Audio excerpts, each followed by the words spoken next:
अगर परमेश्वर आपको कहे मेरे बेटे, मेरी बेटी, मैंने तुझे एक मिनिस्ट्री दी है, मैं तुझे एक सेवा देना चाहता हूं, वो सेवा 3.5 साल की है, लेकिन इसे तैयार करने में 30 साल लगेंगे, आप एक्सेप्ट करेंगे? सोचो। हमारे उल्लासनगर में जहां पर मैं रहता हूं, वहां पर एक बंदे ने चर्च अटेंड की, विश्वास करके बपतिस्मा लिया, उसको 4 महीने हुए, 4 महीने के बाद उसने अपना चर्च खोल दिया। हम उसे समझा रहे थे मत खोल, वेट कर, अरे चर्च चलाना प्लेन चलाने के समान है, थोड़ी भी गड़बड़ की तू भी जाएगा, तेरे जो पीछे बैठे वो भी जाएंगे सब। लेकिन वो नहीं मान रहा था, नहीं मैं खोलूंगा, प्रभु ने मुझे कहा है। और मैं अच्छे से जानता था ये जस्ट एक्साइटमेंट है, ये सिर्फ भावनाओं में बहना है। उस आदमी ने चर्च खोल दिया। चर्च खोलने के बाद आज वो किधर है, चर्च किधर है, कुछ नहीं पता है, कांड करके भाग गए।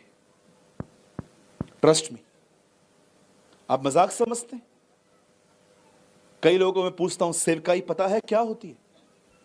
उनको लगता है बस 2 गीत गाने हैं, एक आधे घंटे का मैसेज शेयर करना है। मेरे भाइयों और बहनों, इस बात को याद रखना, हर एक बोले गए शब्द का लेखा देना पड़ेगा आपको, एवरी सिंगल वर्ड।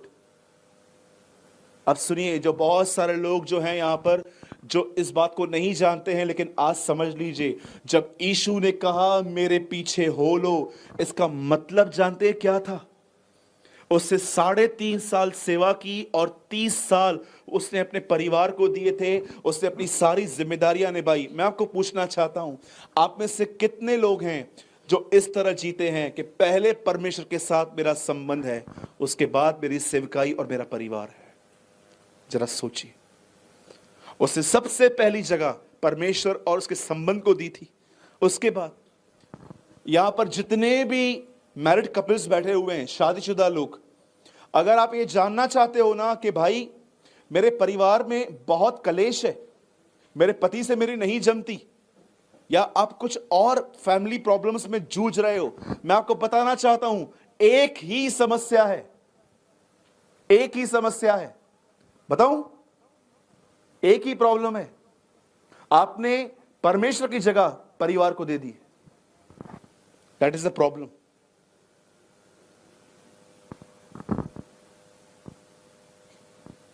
मैं हमेशा अपनी कलीसिया में यह बात समझाता हूं, तुम्हारे लिए सबसे पहले प्रभु के साथ संबंध होना चाहिए, उसके बाद अन्य चीजें, सब कुछ बात में आना चाहिए। सबसे पहले आपका परमेश्वर के साथ संबंध कैसा है, मुझे बताइए।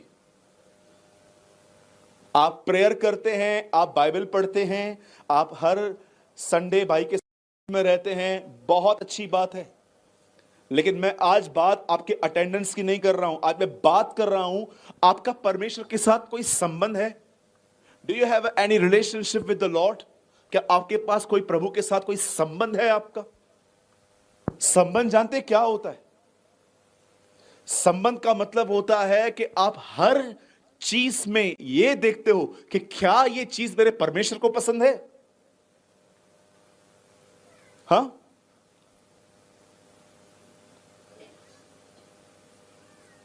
क्या ये चीज जो मैं कर रहा हूं, क्या मेरा बात करना, मेरा सोचना, मेरा बोलना, मेरा उठना बैठना, क्या ये परमेश्वर को पसंद है? अगर नहीं है तो फिर मैं अपने आप को मूर्ख बना रहा हूं और मैं इंतजार कर रहा हूं कि प्रभु मुझे बादलों पर लेने आएगा। कैसे आएगा मुझे बताइए? हाउ? मुझे बाइबल के सबसे खतरनाक वर्ड्स यही लगते हैं कि जब एक विश्वासी को प्रभु यह कह सकता है मैं तुम्हें नहीं जानता। अरे प्रभु, मैंने आपके लिए मिनिस्ट्री की थी, मैंने आपके लिए यह किया था, मैंने आपके लिए वो किया था, फिर क्या हुआ? मुझसे पूछ के किया था? यह जाना था कि मैंने क्या चाहा था? यीशु मसीह एक घर में गए, 2 बहनें थी, एक का नाम मार्था था, दूसरे का नाम मरियम था। मरियम उसके पैरों पे बैठ के सुन रही थी कि वो क्या बोल रहा था, लेकिन मार्था किचन में बैठ के सुन रही थी, वो खाना बना रही थी। मैं आपसे बात पूछना चाहता हूं, जब मार्था खाना बनाते बनाते परेशान हो गई और वो यीशु की तरफ फिर के कहती है, अरे वो जो मरियम बैठी हुई है उसको भेज, यहां पर कांदा कट नहीं रहा है, आलू इतने पड़े हुए हैं, कौन करेगा, उसको भेज। मुझे लग रहा था यीशु मरियम को बोलेगा जाना, वो थक गई है। जानते हो यीशु ने उसको क्या कहा? मार्था, हे मार्था, तो बहुत सारी बातों की चिंता करती है। मैं आपको एक बात पूछता हूं, क्या यीशु ने उसको कहा था खाना बनाओ? बोलिए बोलिए, क्यों बना रही है? अपनी मर्जी से बना रही है। कितनी बड़ी बात है ना। मार्था यीशु के लिए खाना बना रही थी, लेकिन मरियम उस खाने को देख रही थी जो यीशु के पास था। राइट?